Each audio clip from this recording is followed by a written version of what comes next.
ওরাই আবার আমাদের কোরআনে আগুন দেয়। তাহলে ওই সমস্ত মানুষ, ওই সমস্ত জাতি সভ্য না অসভ্য?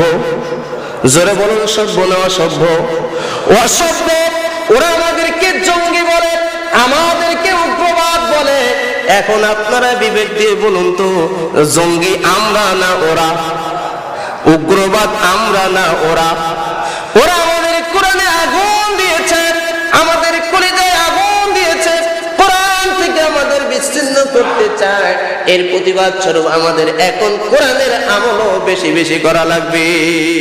ওরা আমাদের কোরআনে আগুন দিয়ে কোরআনটাকে আমাদেরকে সম্মানহানি করতে চাচ্ছে, আমাদের মনের ভিতরে একটা সন্দেহ ঢুকাই দিতে চাচ্ছে এই কোরআন শুধুমাত্র কাগজের কোরআন। এই জন্য আমাদের প্রতিবাদ করতে হবে। এখন কিভাবে? ওই কোরআন আমাদের জীবন বিধান, এই কোরআনকে আমাদের বেশি বেশি আমল করতে হবে। কথা বলেন ঠিক কিনা?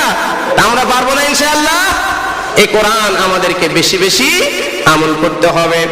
আল্লাহ রাসূল সাল্লাল্লাহু আলাইহি ওয়াসাল্লাম বলেন, ও দুনিয়ার মানুষ তোমরা শোনো, এই কোরআন কেমন কোরআন?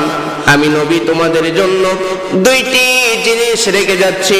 এই দুইটা জিনিস যদি তোমরা আঁকড়ে ধরতে পারো তাহলে কখনো তোমরা পথভ্রষ্ট হবে না। তারাকতু ফীকুম আমরাইন লান তাদিল্লু মা তামাসসাকতুম বিহিমা কিতাবাল্লাহি ওয়া সুন্নাত রাসূলি।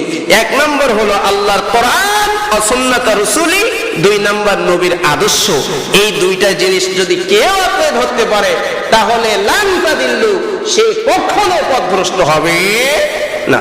এই জন্য আমাদেরকে এই কোরআন আমাদেরকে ধারণ করতে হবে, নবীর আদর্শ আমাদের বুকে ধারণ করতে হবে, আমল করতে হবে।